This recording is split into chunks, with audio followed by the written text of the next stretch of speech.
안녕하세요. 축구 전문 기자 한준입니다. 김민재 선수가 마침내 별들의 전쟁 UEFA 챔피언스 리그 무대에서 데뷔골을 터뜨렸습니다. 그리고 이 데뷔골이 파리 생제르맹과의 빅매치의 결승골이 됐고 또 이 활약이 워낙 엄청났기 때문에 득점도 득점이지만 수비적으로도 무실점을 이끌어내는 데 있어서 결정적인 역할을 했기 때문에 챔피언스 리그 선정 공식 경기 최우수 선수로까지 선정이 됐거든요. 이 공식 선정뿐만이 아니라 독일과 프랑스 이 유력한 매체들도 김민재 선수를 이 경기에 압도적인 경기 최우수 선수로 만장일치 평가를 했는데요. 김민재 선수의 이날 활약이 어땠는지 김민재 선수의 개인적인 활약상과 유럽 현지 공신력 높은 매체들의 평점 내용까지 총정리해드리도록 하겠습니다. 먼저 한국 시간으로 11월 27일 수요일 새벽에 열린 UEFA 챔피언스 리그 2024-2025 시즌 리그 페이지 5차전 첫날 결과를 정리해드리면 AC 밀란이 브라티슬라바와의 원정 경기에서 3대2로 승리했고요. 아틀레티코 마드리드가 체코팀 스파르타 프라하와의 원정 경기 6대0 대승을 거뒀습니다. 바르셀로나는 프랑스의 브레스트와의 홈경기 3대0으로 이겼고 이탈리아의 인터밀란은 라이프치히와 홈경기를 1대0으로 승리했습니다. 레버쿠젠도 잘츠부르크전 5대0 승리, 아스날은 스포르팅 리스본과의 원정 경기 5대1로 이겼고 아탈란타도 영보이스와의 원정 경기 6대1로 이기면서 이변이 거의 없는 예상된 전력대로의 결과가 나왔어요. 바이에른과 파리의 경기도 사실 팽팽한 승부라고 볼 수 있겠지만 바이에른이 홈팀이고 또 최근의 경기력을 돌아보면은 바이에른 뮌헨이 이길 거라는 전망이 우세했기 때문에 그 예상대로 정배당의 결과가 나왔는데 유일한 이변은 맨체스터 시티가 황인범 선수가 활약한 페예노르트와 홈경기에서 3대3으로 비기면서 무려 6경기 연속 무승의 늪에 빠져있는 것. 5연패에서 연패는 끊어냈지만 비겼던 결과라고 할 수 있겠습니다. 게다가 3대0으로 앞서던 경기를 75분 이후에만 3골을 내주면서 비겼기 때문에 여러모로 역사적으로 실망스러운 결과였는데요. 오늘 전해드릴 이 바이에른과 파리의 경기 승리 포스터는 UEFA 공식 채널에서 김민재 선수가 결승골을 넣은 만큼 김민재 선수를 딱 소개하면서 문구 역시 김민재 선수가 뮌헨에서 승리를 이끌었다. 킴 윈스잇이라는 표현을 통해서 이 승리의 공이 김민재 선수에게 있다라고 소개를 했습니다. 실제 이제 경기 종료 직후에 발표된 UEFA의 공식 맨 오브 더 매치 트로피를 받은 김민재 선수에 대해서 UEFA의 테크니컬 옵저버 기술 연구 그룹의 이제 전문가 패널이 평가한 것은 김민재 선수가 경기를 결정했다. 또 모든 경합에서 강력했고 무엇보다 이 김민재 선수가 이 경기 통해서 최고의 이제 힘을 보여준 선수였다라고 또 평가를 했거든요. 김민재 선수가 이 경기를 좌우한 선수라는 점을 이제 어떻게 보면 무실점과 또 득점으로 소개가 됐는데 게다가 최근 바이에른 뮌헨의 7경기 연속 승리 과정에 7경기 연속 무실점도 따라왔는데 그 중심이 김민재라는 점. 우파메카노도 잘하고 노이어도 좋은 골키퍼이고 뮌헨 전체의 전술적인 완성도가 높아지고 있긴 하지만 그 중심에 김민재 선수가 있다는 것을 이제는 지난 시즌에 특히 비판적인 시선을 보내왔던 독일의 언론들도 인정하고 있는 건데요. 바이에른주 지역신문인 타게스자이퉁은 김민재 선수가 이번 바이에른의 파리 생제르맹전 승리에 정말 여러 선수들이 좋은 활약을 했지만 단 한 명의 선수만이 1등급의 평가를 받았다라고 소개를 합니다. 그게 선수평가 기사의 헤드라인이었는데 누군지 밝히지 않고 있었거든요. 그러나 보시는 대로 그 주인공 유일한 1등급 독일 기준 평점은 1점부터 6점까지 주어지게 되는데 그중에 1점 최고점을 받은 유일한 선수가 바로 김민재 선수였습니다. 김민재 선수에 대해서 타겟사이퉁은 영원한 우승 후보라고 표현을 했어요. 이 얘기는 사실 표현상으로 번역에 오류일 수 있는데 영원한 부동의 주전, 현재 확고한 바이에른의 넘버원 선수다. 어떻게 보면 감독이 가장 먼저 선발 명단에 이름을 쓰는 선수다라고 볼 수 있겠죠. 김민재 선수가 올 시즌 24경기 연속으로 선발 명단에 이름을 올렸다고 하면서 자신의 챔피언스리그 데뷔골을 터뜨리면서 바이에른을 승리로 이끌었다. 득점도 득점이지만 수비적으로도 실수가 없었다. 지난 시즌에 문제가 됐던 게 도전적이고 과감하지만 이런 실수들이었잖아요. 그 실수도 없었고 뮌헨 수비진에 안정감을 제공했다고 평가를 했습니다. 또 다른 독일 신문 아벤트 자이퉁 역시 김민재 선수에게 유일한 평점 1점 최고 점수를 줬는데요. 파리 생제르맹전 최고의 바이에른 뮌헨 선수는 김민재였다고 소개를 했고 헤드라인이 몬스터 김민재의 활약이 대단했고 케인은 오늘도 창백했다. 케인은 오늘도 조용했다라는 평가였는데 사실 경기를 봤을 때 케인 선수는 연계도 열심히 해주고 굉장히 뭐 팀플레이, 포스트플레이 열심히 해줬거든요. 비록 케인 선수가 최근 들어서 조금은 이제 득점력이라든지 또 본인이 큰 경기에서 조금 해결사 역할을 못하는 부분들이 있긴 하지만 저는 이 경기를 보면서는 오히려 케인은 케인이구나라는 걸 느꼈기 때문에 물론 이날 경기 승리의 최고 공헌 선수가 김민재 선수였다고 할 수 있겠지만은 케인도 뭐 부진했다 이렇게 좀 보기는 어렵다고 생각을 합니다.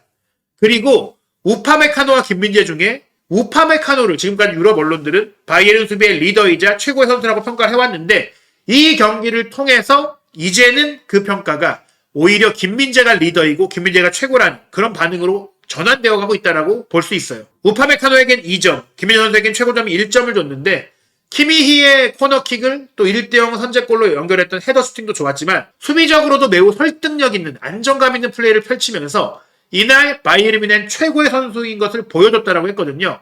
마치 센터 포워드처럼 뮌헨의 공격 기회를 잘 살렸다는 평가도 나왔는데요. 이게 단지 독일 언론만의 평가가 아니었습니다. 프랑스의 최고 공신력을 자랑하는 최고 분석력을 자랑하는 매체 레키프 역시 김민재 선수에게 이날 경기 유일한 최고 점수 7점을 줬습니다. 바이에른이 1대0으로 승리하긴 했지만 전방에서 조금은 무력한 모습을 보였던 케인에게 4점, 좋은 기회를 놓쳤던 슈팅이 다 가운데로 쏠렸던 사네에게도 4점을 줬고 무시알라 5점, 코만, 키미, 고레츠카 등도 6점이었어요. 바이에른이 승리했음에도 불구하고 7점으로 평균 이상의 좋은 활약을 펼쳤다고 평가받은 게 유일하게 김민재 선수였던 거예요. 물론 패배한 파리 생제르맹 선수들에게는 더 안 좋은 평가들이 있었죠. 바르콜라 3점, 퇴장당한 덴벨레 2점, 주앙 네베스도 3점이었고 자이르 에메리도 3점. 이강인 선수를 대신해서 오른쪽 사이드에서 기회를 받았던 자이르 에메리와 덴벨레는 2점, 3점으로 거의 최악의 평가를 받았죠. 그런 가운데 전체 선수들 중에서 압도적으로 유일하게 이 최고의 점수를 받은 게 김민재 선수였는데 레키프 역시 골키퍼 사포노프가 빠뜨린 공을 헤더로 잘 연결하면서 바이에른에게 리드를 안기는 활약을 했지만 지상볼 경험에서든 공중볼 경험에서든지 당당하고 강력했고 항상 좋은 위치에 있었다고 했어요. 즉 축구 지능, 이 선수가 힘과 높이 이런 걸로만 속도로만 수비를 잘하는 게 아니라 위치 선정 능력, 즉 심리적인 면과 지능적인 면도 뛰어났다고 평가를 한 거고요. 리스타트, 반응력에 있어서도 흠잡을 데가 없었다. 그는 바이에른 뮌헨 최고의 선수였다고 평가를 합니다. 단지 이 경기를 넘어서서 선수 퀄리티적인 측면에 있어서 단지 하나의 퍼포먼스가 아니라 클래스면에 있어서 현재 김민재 선수가 바이에른의 그 우수한 많은 좋은 선수들 중에서도 굉장히 앞서 있다는 평가가 유럽의 현지 공신력 높은 언론들로부터 나오고 있는 겁니다. 이 득점 장면이 사포노프 골키퍼의 실책이라고도 볼 수 있겠지만 키미가 이 코너킥을 올렸을 때 김민재 선수의 위치 선정과 침착성도 대단했어요. 코너킥이 올라왔죠. 우파메카노가 아웃으로 들어왔죠.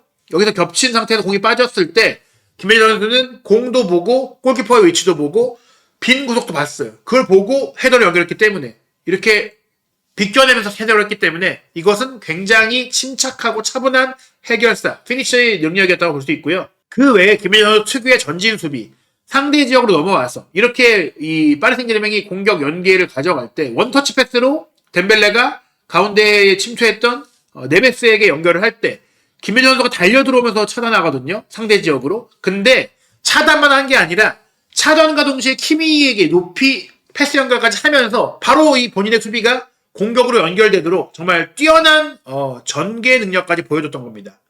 그뿐만 아니라 공중볼도 지배했고 지상볼도 지배했다는 얘기가 나왔잖아요.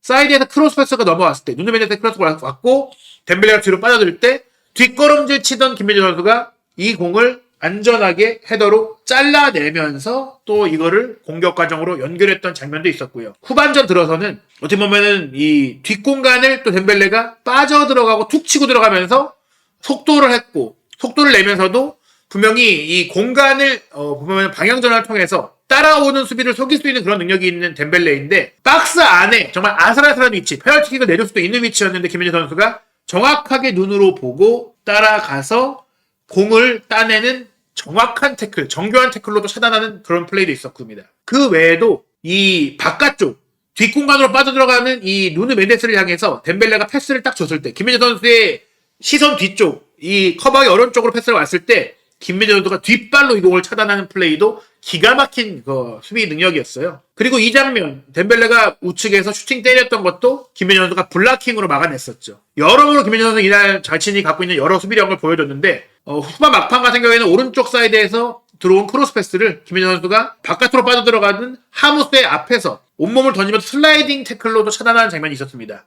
그리고 또 인상적인 플레이 중에 하나가 노이어가 이날 굉장히 많이 전진을 하면서 후방 빌더 거의 뭐 필드 플레이어처럼 뛰었는데 지금 보세요. 파리 선수들의 전방 압박 속에 노이어가 뛰쳐나와서 공을 처리할 때 어떻게 안정감이 가능했느냐.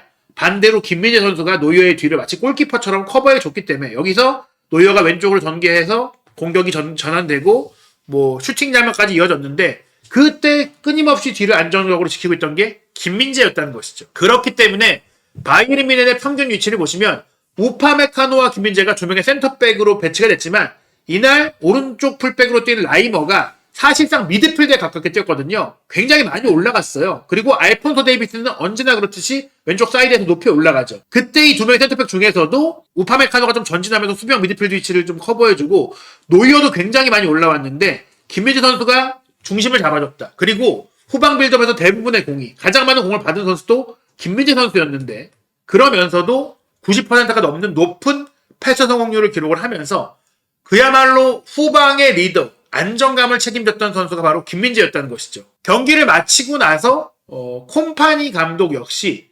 인터뷰를 통해서 김민재가 최근 얼마나 좋은 컨디션과 경기력을 보이고 있는지를 칭찬했는데 재미있는 일화를 소개를 했어요.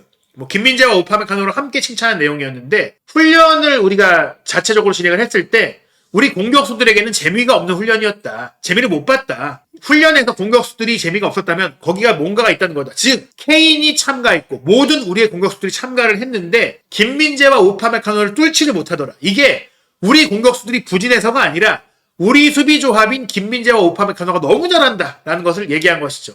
그런 좋은 수비력이 있기 때문에 최근 바이에른 뮌헨이 7연승을 거둘 수 있었다. 왜냐? 그 7연승 과정에 중요했던 것은 골을 넣은 것도 있지만 무실점을 했다라는 것. 특히 인상적인 것은 김민재와 우파메카노가 지난 시즌만 하더라도 개인적인 피지컬이나 뭐 운동 능력이나 뭐 이런 스피드는 좋은데 실수가 있고 침착하지 못하고 견고하지 못하고 안정적이지 못하다. 이런 얘기들이 있었는데 올 시즌에는 그 둘이 전진적인 수비를 하면서도 그런 안정감을 보이고 있다는 것. 수비수 출신인 콤파니 감독이 이 두 선수를 너무나 잘 쓰고 있다. 어떤 감독이 그 선수를 지휘하느냐에 따라서 선수가 달라진다는 것을 보여주는 그런 상황이 아닌가 생각이 됩니다. 바이에른 뮌헨이 이번 경기 이어서 정말 큰 경기를 연달아서 앞두고 있는데요. 오는 주말이죠. 12월 1일 일요일 새벽 2시 30분에는 도르트문트와의 원정 경기로 분데스리가 최고 라이벌전인 데어 클라시코를 치릅니다. 그리고 지난 시즌 분데스리가 챔피언인 사비 알론소의 레버쿠젠과는 DFB 포칼 16강전 주중 경기를 12월 4일 수요일 새벽 4시 45분에 치르게 됐는데요. 이미 분데스리가 선두 경쟁에서는 바이에른 뮌헨이 앞서가고 있지만 레버쿠젠과의 경기를 이기지 못했었잖아요. 이번 레버쿠젠과의 경기는 DFB 포칼 16강 무조건 결과가 나오는 경기이기 때문에 지난 시즌 무관에 그쳤던 바이에른 뮌헨 챔스 우승도 노리고 분데스리가 우승도 노리고 DFB 포칼 우승도 노리고 있어요. 트래블을 도전하는 이 김민재 선수와 함께 또 한 번의 대역사를 만들고 있는 바이에른 뮌헨이 도르트문트전과 레버쿠젠전도 이 무실점 연승 경기를 이어갈 수 있을지, 김민재 선수의 활약이 이어질 수 있을지, 한준TV 구독, 좋아요, 알림 설정으로 김민재 선수의 소식과 또 한국의 유럽파들의 활약에 대한 유럽 현지의 독점적인 정보와 반응들 확인해 주시기 바라고요. 또 이어지는 토트넘과 AS 로마의 금요일 새벽 유로파리그 입중계도 놓치지 않으시기 바랍니다.